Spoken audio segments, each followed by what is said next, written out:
लाते हैं कि माता पिता तो आपको प्रत्येक जूनी में प्राप्त हो जाएंगे। पशु बनोगे वहाँ माता पिता, पक्षी बनोगे वहाँ माता पिता। लेकिन सतगुरु सेवा और बंदगी ये फेर मिलन की ना। पुण्यात्माओं, मनुष्य शरीर के अंदर ही ये वस्तु उपलब्ध हो सकती है। मनुष्य शरीर के अंदर ही परमात्मा प्राप्ति हो सकती है और मनुष्य शरीर प्राप्त प्राणी को ही सत्संग उपलब्ध हो सकता है। पुण्यात्माओं, सत्संग मिलना बहुत कठिन है। सत्संग उसे कहते हैं जिसमें सच्चा ज्ञान हो। बाकी सत्संग नहीं है।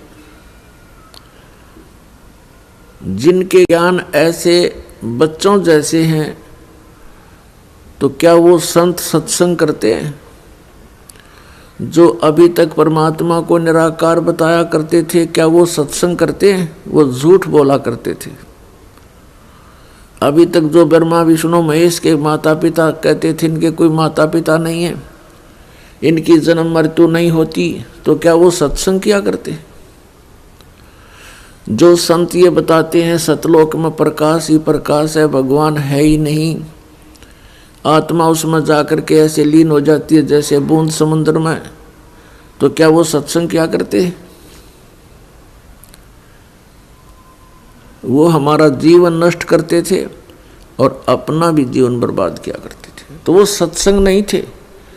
और भोले श्रद्धालु उनके द्वारा दिए गए वचनों को सत्संग जानकर निश्चिंत हुए बैठे थे। अब सत्संग आपको अब प्राप्त हुआ है या उन महापुरुषों ने सत्संग किया था जिनको परमात्मा मिले थे? परमात्मा की प्राप्ति के उपरांत जिन्होंने जो वचन बोले वो सत्संग था। उनमें कौन कौन से महापुरुष थे जिनको परमेश्वर प्राप्ति हुई? जो दास के नॉलेज में है उनमें से चंद महापुरुषों के नाम इस प्रकार हैं। आदरणीय धर्मदास साहिब जी, आदरणीय मुल्कदास साहिब जी, आदरणीय नानक साहिब जी, आदरणीय दादू साहिब जी, आदरणीय गरीबदास साहिब जी, गांव छुडानी, जिला झज्जर, हरियाणा वाले, आदरणीय गीसादास साहिब जी, गांव खेखड़ा, जिला मेरठ, उत्तर प्रदेश वाले। इन महापुरुषों ने जो परमात्मा प्राप्ति के बाद जो वचन बोले वो सत्संग था। और इनके अतिरिक्त जो वचन इन महापुरुषों की वाणी से मेल नहीं खाते वो सत्संग नहीं है। अब इन महापुरुषों ने क्या बताया है? अनंत कोट ब्रह्मांड का एक रति नहीं भारे, सतगुरु पुरुष कबीरे हैं ये कुल के सिरजनहारे।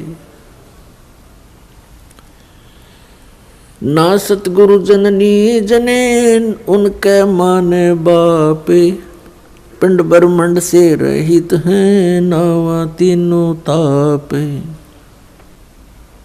परमात्मा स्वयं भी आकर के क्या बताते हैं कि चारों युग में संत पुकारे, कूक कहा हम हेल रे, हीरे माणिक मोती बरसे ये जग चुगता ढेल रे। पुण्यात्माओं, परमात्मा के गुणों में, परमात्मा की लीला में जो सदग्रंथों में वर्णित है, स्पष्ट किया हुआ है कि वो परमात्मा ऊपर सतलोक में रहता, सचखंड में।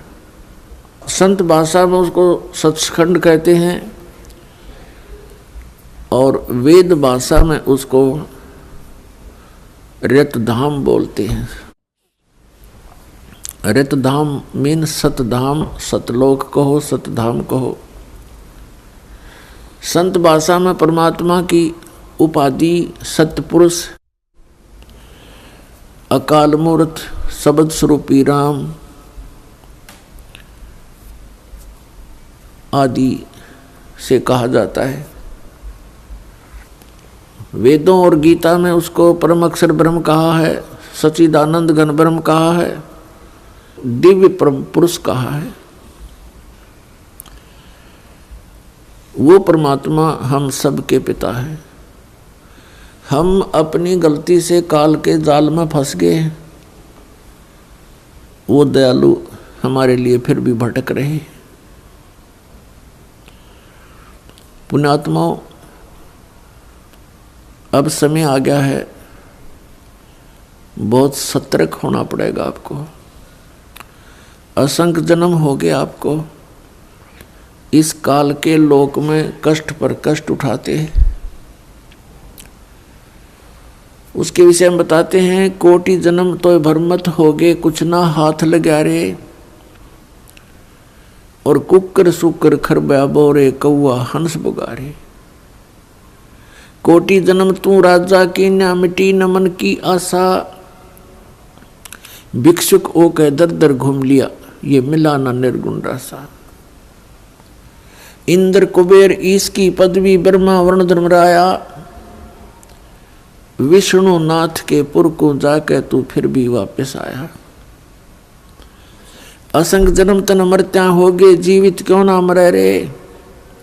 और 12 मद मैल मठ बोरे, बहुर न दे धरे रे।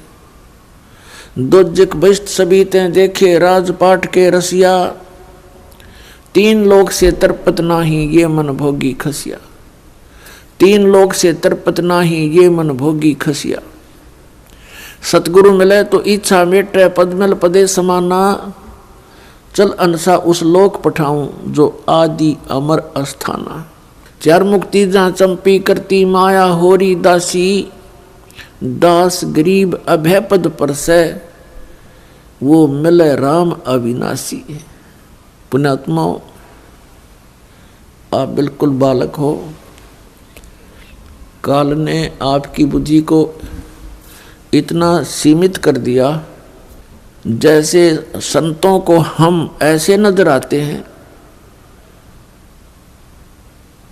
जैसे एक भैंस का बच्चा मर जाता है तो व्यापारी लोग क्या करते हैं, उसके खाल उतरवा लेते हैं बालों समेत, और उसको साफ करके उसके अंदर भूस भर देते हैं, भूस, और ऊपर से चमार से उसको सिलवा लेते हैं। एक पूंछड़ सी लटकती रहती है, और उस भैंस के सामने उस बुत को, उस कार्टून को रख देते हैं, और उसको चाटती है, उसको प्यार करती है, उसको अपना बच्चा मान लेती है। और जब व्यापारी उसको लेकर उस कार्टून को चल पड़ता है, पीछे पीछे भैंस भी यहाँ करती फिरती है। अब उसकी बुद्धि इतनी काम नहीं कर रही कि इसमें भूस भर रखा, चाम लपेट रखा, ये तेरा बच्चा नहीं है। तो उन महापुरुषों ने जिनको परमात्मा मिले और सचखंड के दर्शन हुए, उन्होंने हम ऐसे नजर आते हैं कि इस हार्ड मांस इसके अंदर भर के ऊपर चाम लपेट दिया और ये बता दिया ये तेरा बेटा या तेरी बेटी, इस तरह तुम्हारा परिवार बना दिया। पुण्यात्माओं, आप जी ने थोड़ा विवेक करना पड़ेगा। कितनी बार संतों ने हमें कोशिश की है समझाने की, लेकिन हम इन काल के दूतों से प्रेरित होकर के भगवान के मार्ग को त्याग कर कुमार्ग स्वीकार कर लेते रहे, जिस कारण से हमारी बुद्धि विकसित नहीं हो पाई। वो परमात्मा हमारे लिए कितना कष्ट उठा रहे हैं, वो हमें बताने की चेष्टा कर रहे हैं कि सतलोक में चलो, वहां तुम्हें सुंदर शरीर मिलेगा, उसके अंदर ये नाड़ी तंत्र नहीं होगा, 5 तत्वों से बना हुआ नहीं होगा, उसमें ना कोई रोग कोड होगा, उसमें बीपी हाई लो नहीं होगा, उसमें कभी वृद्धावस्था प्राप्त नहीं होगी। वहाँ सचखंड के अंदर आप की ऐसी सृष्टि होगी, ऐसा ही परिवार होगा जैसा यहाँ पर है, और वहाँ कोई काम नहीं। अपने आत्माओं, आपकी संतान हुई, आपने मकान बनाए, उन बच्चों के लिए सारी सुविधाएं की और करते ही रहते हो। अब ये नहीं पता पिता की मृत्यु हो जाए, पता नहीं माँ की मृत्यु हो जाती है, और पता नहीं बेटा मर जा बेटी मर जा। तो हम जिस व्यवस्था में सारा जीवन बर्बाद कर चुके, उसका हमें क्या लाभ हुआ? लेकिन हम सोचें क्या इसका विकल्प नहीं? हम देखते उसके साथ भी ऐसी घटना होगी, उसके साथ भी होगी, कोई बात नहीं है, तो होती रहती है। अब परमात्मा ने इसका विकल्प बता दिया, इसका अल्टरनेट बता दिया कि जब तक तुम्हारे संस्कार हैं, परिवार में आप रहो, और वो भी भगवान की आत्मा है, आपके बेटा बेटी रूप में रोल करने आए हैं, माता पिता रोल के रूप में आए हैं, तो उनको एक विशेष प्यार देना, आपस में खींचातानी नहीं बढ़ावे। इस दृष्टिकोण से कि हम उस पिता के बच्चे हैं, अगर हम इनको किसी को एक दूसरे को दुखी करेंगे तो परमात्मा नाराज हो जाएगा, क्योंकि हम पहले गणे दुखी यहाँ पर। फिर हम एक दूसरे को सतावें, कोई वचन से जख्म करें, किसी को और कोई हानि पहुंचावें, तो हम तो कौवे हो गए, कौवे, मनुष्य नहीं रहे। जैसे कौवा जख्म के ऊपर चोंच मार कर खून निकाल लेता है, हमने हंस बनना है, तो हम सतलोक चलेंगे। वो परमात्मा हमारे पीछे फिर रहा है। जो जन मेरी शरण है, ताका हूँ मैं दासे, गेल गेल आज्ञा फिरूं जब तक धरणी आकाश। परमात्मा कहते हैं कि जो मेरी शरण में एक बार किसी भी युग में आ गया, तो मैं उसके पीछे पीछे फिरता रहता हूँ और उसको पार करने की चेष्टा करता हूँ। क्या बताते हैं? अनंत कोट बाजी जहाँ हम रचे सकल ब्रह्मंडे, कह कबीर मैं के करूं यू काल करे जीव खंड। कबीर साहब बताते हैं कि मैं इतना समर्थ हूँ, ये सभी ब्रह्मांड मैंने रचे, अनंत कोट बाजी जहाँ रचे सकल ब्रह्मांड,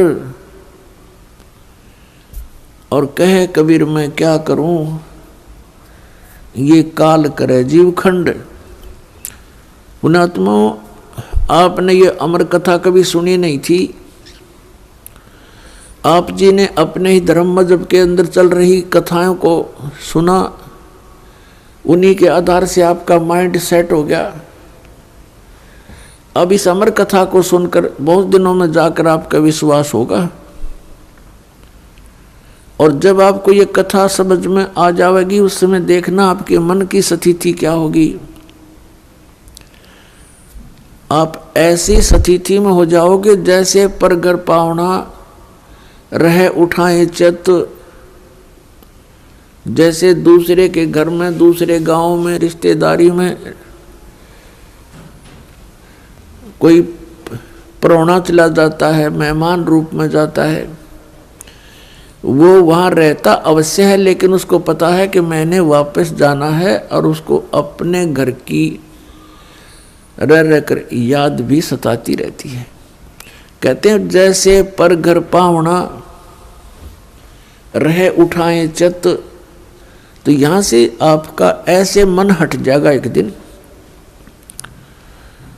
और फिर सतलोक में आपका अगला कदम सतलोक में होगा। अब परमात्मा ने हमें आकर बताया कि जब सबसे पहले मैं यहाँ आपके दुखों को देखकर इसमें प्रवेश किया काल के लोक में, तो इस काल ने मेरा रास्ता रोकने की चेष्टा की, क्योंकि परमात्मा बताते मैं जोगजीत के रूप में था। जोगजीत वहाँ एक पुत्र है परमात्मा का, जो सर्वप्रथम 16 उत्पन्न किए थे उनमें से एक है। जोगजीत जानकर मेरे साथ इसने बहुत अड़ंगा अड़ाने की चेष्टा की, लेकिन मेरी शक्ति के सामने ये हताश हो गया। फिर चरण पकड़ लिए, रोने लगा, हाहाकार मचा दी। जब मैंने इसको कारण बताया कि मैं किस उद्देश्य से आया हूँ। धर्मदास साहिब जी को परमात्मा बता रहे हैं कि धर्मदास, प्रथम सतयुग के अंदर जब मैं यहाँ आया तो इसने मेरे साथ बहुत कलह मचाई। जब मैंने अपनी शक्ति का प्रयोग किया तो इसकी नहीं पार बसाई। चरण पकड़ लिए, पैर पकड़ के कहता, जोगजीत आप किस लिए आए हो? तो मैंने इसको बताया कि मैं नीचे जाऊंगा और सभी प्राणियों को बताऊंगा कि यू परमात्मा नहीं है, यू भगवान नहीं है जिसको तुम भगवान मान रहे हो। और एक ऐसा मंत्र दे के आऊंगा, सतनाम, सच्चा नाम, उसका जाप करने वाले प्राणी को तू रोक नहीं पाएगा। और सभी को बताऊंगा कि तुम यहाँ के रहने वाले नहीं हो, तूने इन सब को नशा करवा दिया, तीनों गुणों से एक एक इंजेक्शन लगवा दिया इनको। तो ये चिंतित हो गया। इसने कहा कि हे भगवान, मुझे श्राप लगा हुआ है 1 लाख जीव आहार करने का, यदि आप इन सब को ले जाओगे तो मेरा क्या होगा? परमात्मा ने कहा कि अब मैं इनको नहीं छोड़ूंगा, तेरा हो या ना हो। फिर इसने प्रार्थना की, प्रभु कोई बात नहीं, मेरी कुछ और समस्याएं हैं, उनका समाधान कर दीजिए और वचनबद्ध होकर के मुझे आशीर्वाद दीजिए। परमात्मा ने कहा, धर्मदास मैंने वचनबद्ध होकर के इससे कहा कि बोल क्या मांगता है। इसने कहा कि परमात्मा 3 युगों में जीव थोड़े ले जाना, चौथा युग जब कलयुग आवे तब तव शरण जीव बहु जावे।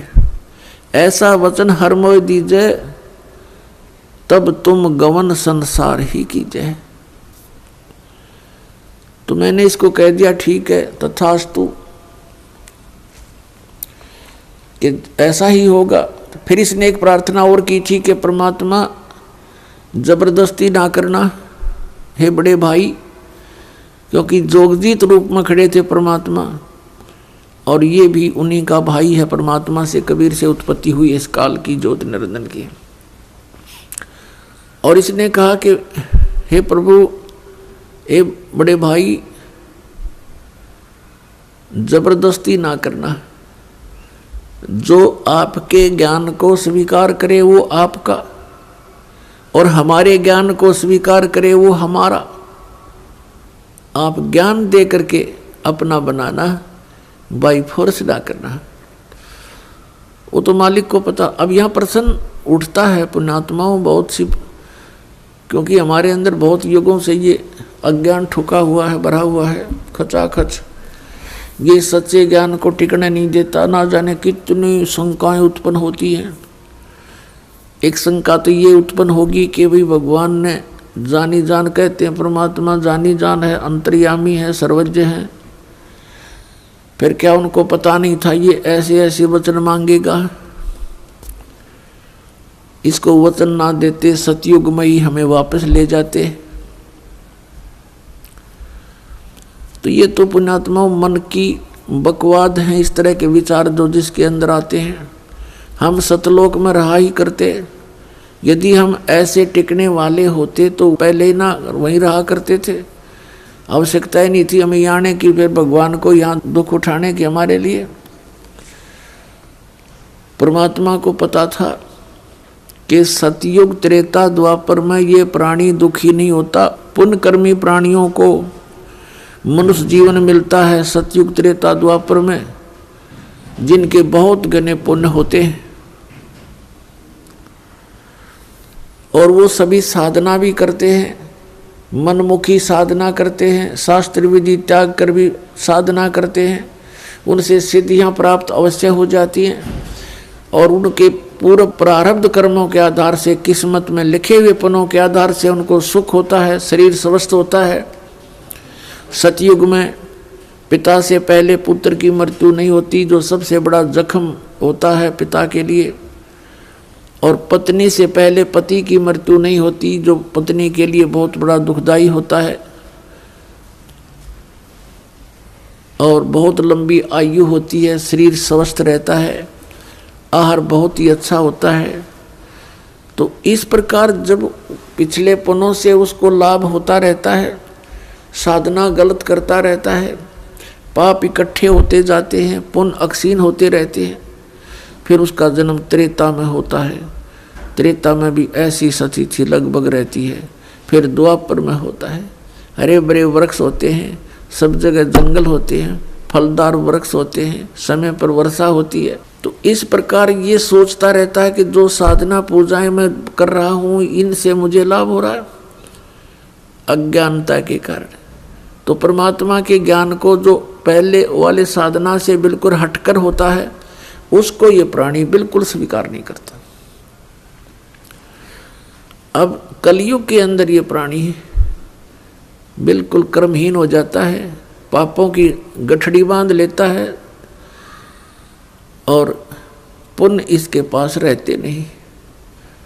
ये साधनाएं भी करता है और लाभ कति होता नहीं, या तो नास्तिक हो जाता है या फिर दुख को भोग कर ही अपना जीवन पूरा करता है। और उन अज्ञानी संतों ऋषियों ने, उन्होंने सतयुग के अंदर जो साधनाएं की, अब उनको वो मार्ग मिला नहीं, यह सतनाम उनको प्राप्त हुआ नहीं जो पाप नाश करता है। और जिस कारण से उन्होंने अज्ञान सिद्धांत बनाकर समाज में प्रवेश कर दिया कि कर्म तो भोगना ही पड़ता है,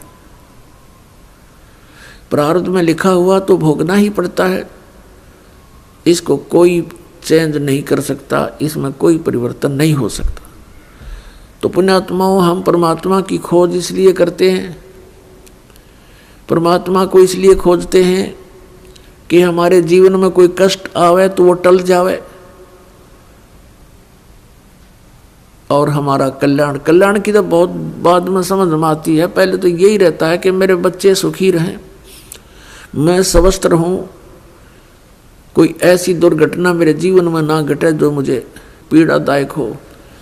इसलिए हम परमात्मा की खोज में संतों के पास जाते हैं और ये भी हमें मालूम है कि संतों के पास ही उसका समाधान होता है।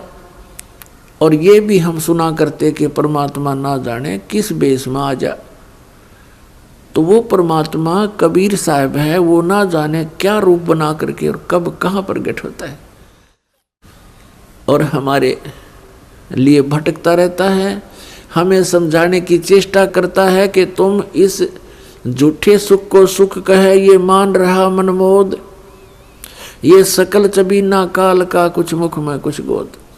तो पुण्यात्माओं, परमात्मा ने प्रॉमिस कर रखा है और इसने भी प्रॉमिस कर रखा है काल भगवान ने कि कलयुग में जब कितने जीव ले जाना, लेकिन इसमें ज्ञान आधार बनाना।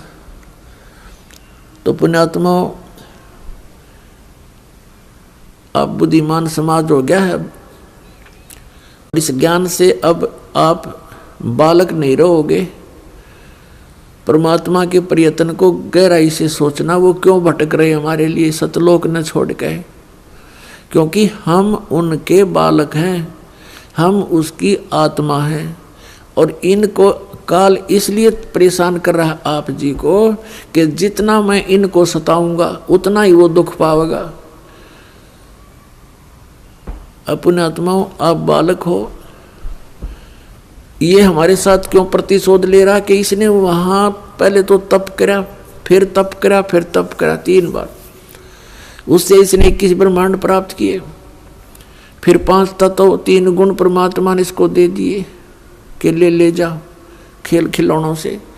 फिर हम इस पर आसक्त हो गए, हम परमात्मा को भूल गए, अपने भगवान से मन हटा लिया, जो हमें सब सुविधा सब सुख देवा था उससे मन हटा करके एक हीरो की तरह हम इसको चाहने लग गए, जिस कारण से हम भगवान के दिल से उतर गए। और देखो सेब कितना अच्छा फल होता है, यदि वो सेब खराब हो जाता है तो वो दुकानदार उसको रखता नहीं, उसकी आत्मा बहुत दुख पावे। एक सेब खराब हो गया, बाहर फेंकना पड़ा कूड़े में, तो हम वहाँ खराब हो गए थे भाई बच्चों। तो परमात्मा का आत्मा बड़ी दुख पाई कि ये औरों ने भी खराब करेंगे यहाँ पर, इसलिए हमें हमारी ही इच्छा से इनके साथ भेज दिया कि तुम जाओ फिर यहाँ से ले लो टिंडेस के साथ जाके। अब इसने फिर अलग ब्रह्मांड के अंदर परमात्मा ने व्यवस्था की, एक जिस आत्मा ने सबसे पहले स्वीकृति दी थी इस काल के साथ आने की, उसको एक लड़की रूप बनाया जिसको अब दुर्गा कहते हैं। उसके अंदर हम सभी को बीज रूप में भर दिया और उसको शब्द शक्ति दे दी कि बेटी तू जितने जीव कहे यू काल उत्पन्न कर देना, वचन से बोल देना, उतने प्रकट हो जाएंगे। पुण्यात्माओं, हम अज्ञान को सुन सुनकर स्थान स्थान पर हमारा माइंड, हमारा मन अड़ जाता है कि ये कैसे हो सकता है। जैसे एक समय ऋषि वाल्मीकि जी ने एक कुशा से डाब से पुत्र बना दिया था सीता के लिए और पालने में लुटा दिया बना करके। सीता जब कपड़े धोकर आई तो पुत्र को देखकर पूछा, पिताजी ये पुत्र किसका है? कि बेटी क्या बात, आपका नहीं है? कि मैं तो पुत्र को साथ लेकर गई थी कपड़े धोने के लिए। ऋषि जी ने सोचा था कि लड़की के बच्चे को कोई उठा ले गया है, जंगली जानवर रो मर जाएगी, इसलिए उसने एक लड़का उत्पन्न कर दिया है जिसका नाम कुश रखा और लव सीता से उत्पन्न हुआ था श्री राम के सहयोग से। तो कहने का भाव ये है कि उस ईश्वरीय शक्ति को थोड़ी बहुत संग्रह करके ये ऋषि लोग भी चमत्कार दिखा देते हैं, और वो तो परमात्मा के पास तो ये चमत्कार थोक के भाव के हैं। तो ये अलग ब्रह्मांड में जब रखा तो दुर्गा के साथ इसने दुर्व्यवहार करना चाहा। दुर्गा ने इसे बहुत प्रार्थना की कि मेरे से ये जुल्म ना कर, तू मेरे पास वचन शक्ति है, मैं जितने जीव तू कहेगा मैं उत्पन्न कर दूंगी। पिता ने वचन दे रखा, इसने नहीं माना, बकवाद करी, उसके साथ जोर जबरदस्ती करनी चाहिए तो लड़की ने उसके पेट में शरण ले ली सूक्ष्म रूप बना के। तब परमात्मा ने जोग जीत रूप में आके उस ब्रह्मांड में इसको कहा था कि आज से तुझे एक श्राप लग गया, 1 लाख मानव शरीरधारी प्राणी जीव खावेगा, 1.25 लाख उत्पन्न करेगा। और लड़की को उसके पेट से निकाल दिया, पेट चीर के हाथ से वचन से ऐसे नाखून मार दिया पेट पर और वचन से वो बाहर आ गई। फिर एज इट इज वचन से अपने आप जख्म भर गया। तो परमात्मा की शक्ति पुण्यात्माओं पर बल है। हम आध्यात्मिक मार्ग से कोसों दूर हो गए, इसलिए हमने इन परमात्मा की लीलाओं पर अविश्वास शीघ्र हो जाता है। लेकिन अब अविश्वास ना करके विश्वास पूर्ण करो। तो वहाँ क्या कहा, तब इसको आदेश सुना दिया कि तू निकल जा अपने 21 ब्रह्मांड लेकर यहाँ से। आदेश सुन ले पिताजी का और निकल जा यहाँ से 21 ब्रह्मांड समेत। इसने फिर बहुत हाथ जोड़े, पैर पकड़े, मेरे से गलती होगी, मुझे रख लो यहीं पर, मुझे दूर ना भेजो। लेकिन परमात्मा ने इसकी एक नहीं सुनी और इसको वहाँ से यहाँ फेंक दिया 16 शंख कोश की दूरी पर। नील पद्म शंख 16 शंख कोश, 1 कोश लगभग 3 किलोमीटर के आसपास होता है। इतनी दूरी पर आ गया ये सतलोक से इसका पूरा विमान 21 ब्रह्मांड का।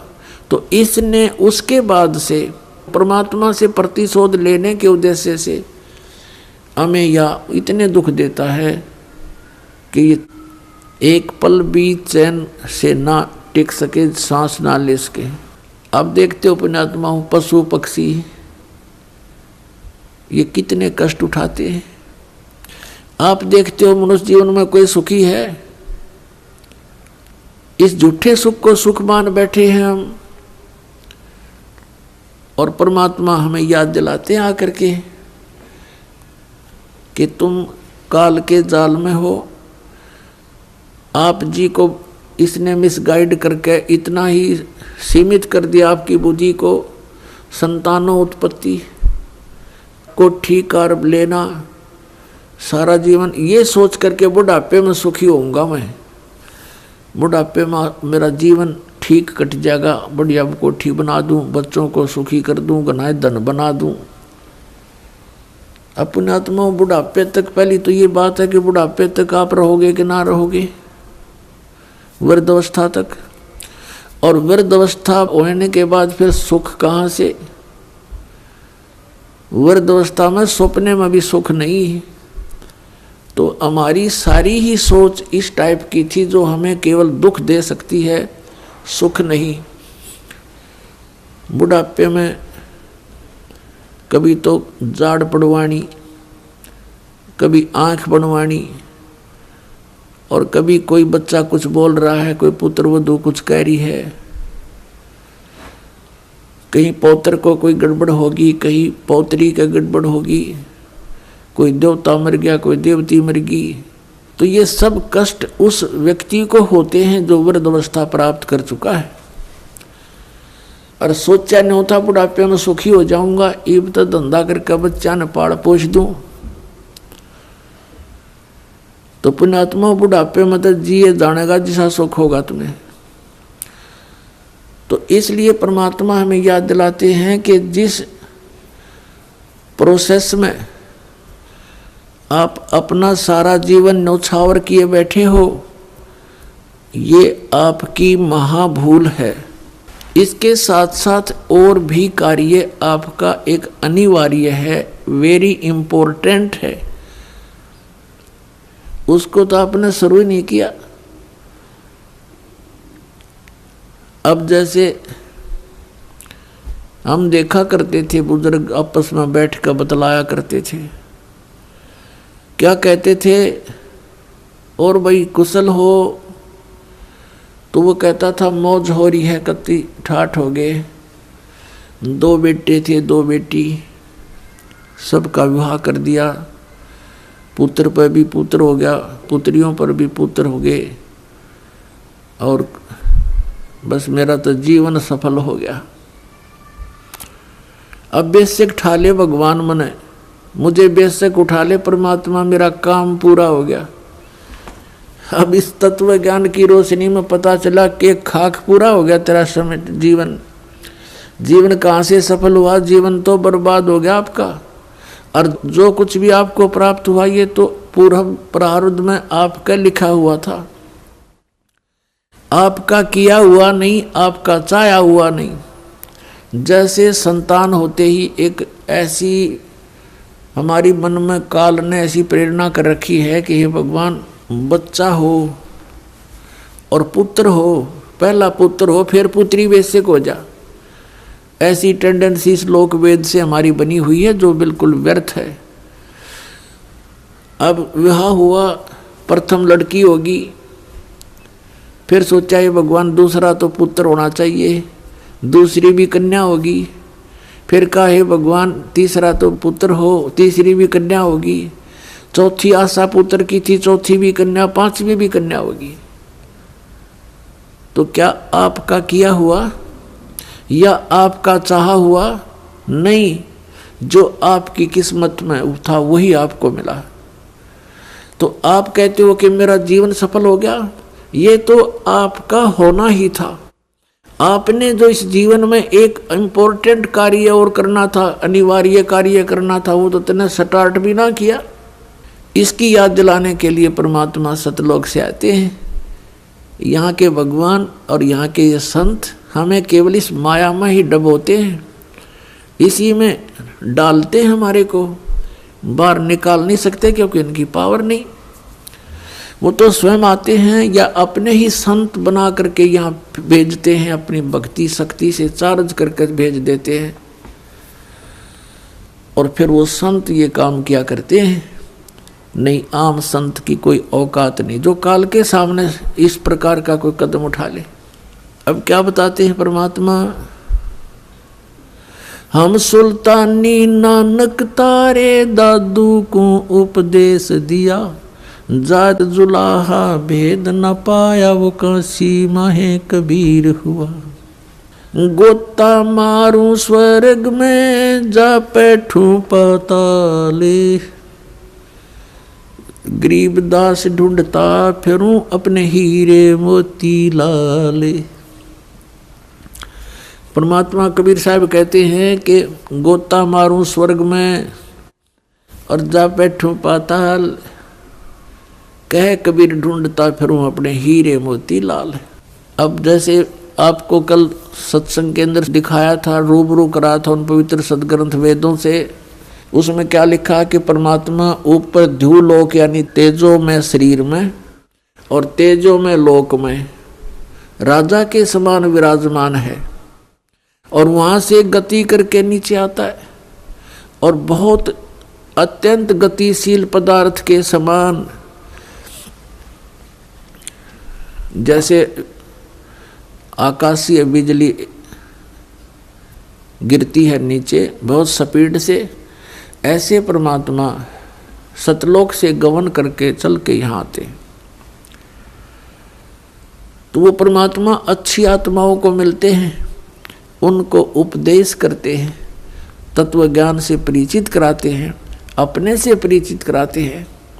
तो उन महापुरुषों ने जो ज्ञान दिया वो परमात्मा से प्राप्त ज्ञान दिया। उनमें से अब्राहिम सुल्तान अधम भी एक महापुरुष हैं। अब्राहिम सुल्तान अधम ये कौन थे? एक बल्ख नाम का शहर है, बल्ख बुखारा, इराक के अंदर, और वहाँ का एक अब्राहिम सुल्तान अदम नाम का एक मुसलमान बादशाह था। पूर्व जन्म के संस्कार से उसके इतने ठाठ कर रखे थे, भगवान ने 18 करोड़ घोड़े खरीद रखे थे। पुण्यात्माओं, जब तक इस प्राणी को तत्व ज्ञान नहीं होता, यहाँ के ये कंकर पत्थर जोड़ने में ही लगा रहता है। उसने कहते हैं 16,000 औरतें से विलास करता था, 18 करोड़ घोड़े। गांव में पहले यदि एक घोड़ा किसी के पास होता तो बहुत बड़ा वो वहाँ का ठाकुर माना जाता था, बड़ा रईस व्यक्ति माना जाता था जो घोड़े पर चलता था, एक घोड़े पे। जैसे आजकल तो जिसके पास कार है उसको बहुत अच्छा धनी मानते हैं, तो उस समय घोड़े से ही उसके धन को आज्ञा करते थे, काउंटिंग करते थे। तो इस प्रकार 18 करोड़ घोड़े उसके पास, और ऊंट 8 तक गिनती नहीं, बहुत गिने थे। कहने का भाव यह है कि सर्वसंपन्न राजा था, लेकिन पिछले संस्कार भी साथ होते हैं। अब वो चाहे कितने ही सुख को प्राप्त है, लेकिन परमात्मा की चाह आत्मा को फिर भी बनी होती है। एक दिन वो सो रहा था ऊपर अपने महल की छत पर, गर्मियों के दिन। परमात्मा कहते हैं सो चल सीधर मैं करूं अपने जन के काज। तो वहां कहीं पड़ोस में थोड़ी सी दूरी पर एक सत्संग हो रहा था। आप आरती, आप साजे, आप किंगर, आप बाजे, आप ताल झां जनकारा, आप नचाप देखण आ रहा। आप साधु संत बनकर उस राजा के महल से थोड़ी सी दूरी पर किसी गरीब के घर पर सत्संग कर रहे थे, ऊंची ऊंची आवाज में सुना सुना कर। और बात तेरे काम न आवे, संतों शरण लाग रे, के सोवे गफलत में बंदे, जाग जाग नर जाग रे, जाग जाग नर जाग रे। और बात तेरे काम न आवे, संतों शरण लाग रे, के सोवे गफलत में बंदे, जाग जाग नर जाग रे, जाग जाग नर जाग रे। तन सरायम जीव मुसाफिर, करता रहे दिमाग रे, तन सरायम जीव मुसाफिर, करता रहे दिमाग रे। रात बसेरा कर ले डेरा, चले सवेरा त्याग रे, चले सवेरा त्याग रे। और बात तेरे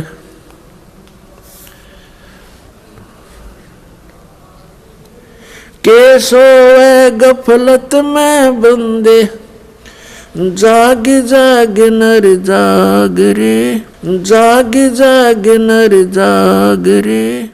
इस तन सरायम जीव मुसाफिर, करता रहे दिमाग रे, इस तन सराय में जीव मुसाफिर करता रहे दिमाग रे। रात बसेरा कर ले डेरा चले सवेरा त्याग रे, चले सवेरा त्याग रे। और बात तेरे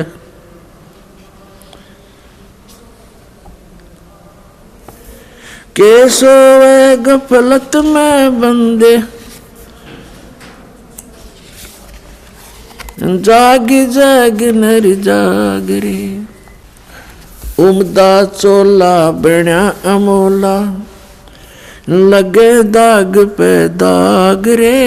उमदा चोला बण्या अमोला लगे दाग पे दाग रे। 2 दिन की गुजरान जगत में क्यों जले बिरानी आग रे, जले बिरानी आग रे। अर सुमरे सो हंस कवावे ये कमी क्रोधी कागरे। अर सुमरे सो हंस कवावे कमी क्रोधी कागरे। बोरा न भर में विष के बन में चल बेगमपुरी बाग रे, चल बेगमपुरी बाग रे। और बात तेरे काम न आवे संतों शरण लाग रे। के सोवे गफलत में बंदे भाई शब्द सैन सतगुरु की पिछाणी पाया अटल सुहाग रे। शब्द सैन सतगुरु की पिछाणी पाया अटल सुहाग रे। नितानंद महबूब गुमानी परगटे पूर्ण बाग रे, परगटे पूर्ण बाग रे। और बात तेरे काम न आवे संतों शरण लाग रे। के सोवे गफलत में बंदे जाग जाग नर जाग रे, जाग जाग नर जाग रे। पुण्यात्मा कबीर परमेश्वर जी अपनी प्यारी आत्मा को काल के जाल से निकालने के लिए कितना संघर्ष करते हैं। उसके लिए परमात्मा ने ज्ञान को ही आधार बनाया है। अब्राहिम सुल्तान अधम बहुत ही अच्छी आत्मा का व्यक्ति था। परमात्मा की खोज में, अल्लाह की चाह में साधु संतों से बहुत प्यार करता था। उसको जहाँ भी कोई संत मिल जाता या किसी संत की महात्मा की वो चर्चा सुनता, या तो उसको अपने पास बुला लेता था या स्वयं दर्शनार्थ चला जाता था। अपने आत्माओं काल ने तो ऐसा कर रखा हमारे साथ, ये नकली संत, नकली पंथ और डुप्लीकेट ज्ञान सुना के कि इनको नास्तिक बना दूं। एक संत के ऊपर वो बहुत विश्वास किया करता था और वो अब्राहिम सुल्तान उस फकीर के पास बहुत ज़्यादा उसके पास जाता था या उसको अपने पास बुलाता था, खूब दक्षिणा दिया करता था और वो 1 नंबर का पाखंडी था।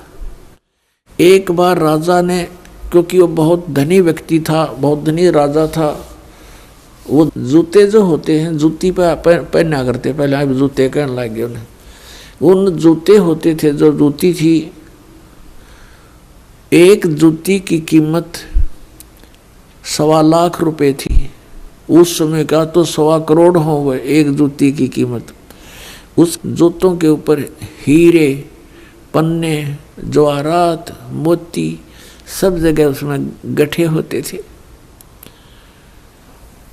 एक उस राजा ने एक अंगूठी बनवाई जो बहुत कीमती थी, सोने की, उसके अंदर हीरे, मोती और ये इस तरह के कुछ नग लगवा रखे थे, बहुत ऊंची, अच्छी, चौड़ी।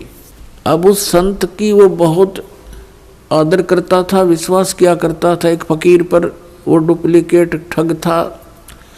उसने राजा की अंगूठी देखी, जूते तो मैं छुपा नहीं सकता, अंगूठी कैसे ले सकता हूँ।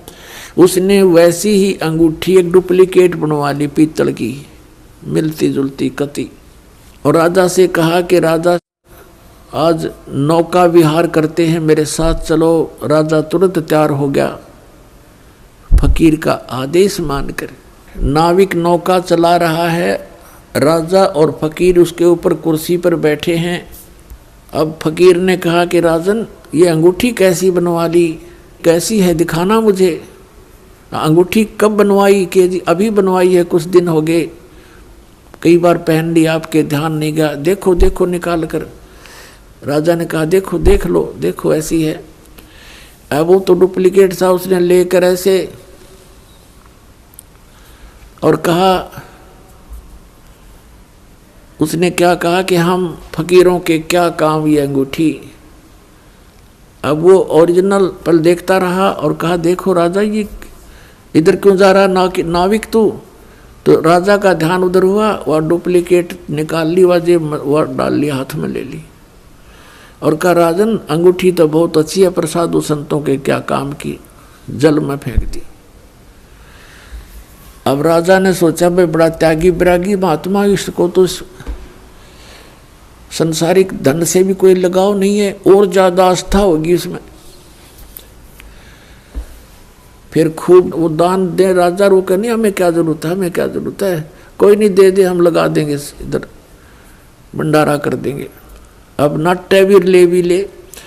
भोली आत्मा जो होती है वो श्रद्धालु, वो केवल अपने स्वभाव का ही प्रयोग करते हैं, सामने वाले की बकवादों पर ध्यान नहीं देते हैं। इसका दुरुपयोग किया इन लोगों ने, नकलियों ने। तो कुछ दिनों के बाद क्या हुआ, फकीर के और चेले की आपस में बिगड़ गई। जिसने अंगूठी बनवाई थी नकली, उनकी आपस में कहा सुनी होगी, बात बहुत बढ़ गई और चेला उससे अक्षुब्ध होकर के उसने मंत्री से संपर्क किया, राजा के मंत्री से, कि ऐसे ऐसे इसने राजा के साथ धोखा किया है, ये धोखेबाज ठग व्यक्ति है। वो अंगूठी जो इसने जल में फेंकी थी वो डुप्लीकेट थी, मैंने इसको बनवा कर दी थी, इसने मेरे से बनवाई थी। ये बात फकीर ने राजा के सामने डरते डरते कही कि कहीं राजा नाराज ना हो जा के साधु संतों के बारे में ऐसे नहीं बोलना चाहिए। राजा इतना विश्वास करता था कि पूछा, वजीर तेरे को किसने बताया है? वो चेला बुलाया कि इस चेले ने बताई है। उस चेले से कहा कि फकीर के बारे में ऐसी बातें करना बच्चा पाप लगता है। उसने कहा जी मैं कसम खाकर कहता हूँ ये निकम्मा आदमी है, ये भक्त नहीं है, संत नहीं है। राजा बड़ा विश्वासी था, उसने कहा कि देख ले भाई चेला राम, जया बात झूठी पागी तो तेरी गर्दन काट दूंगा। नो बोला जी बेस से काट दियो।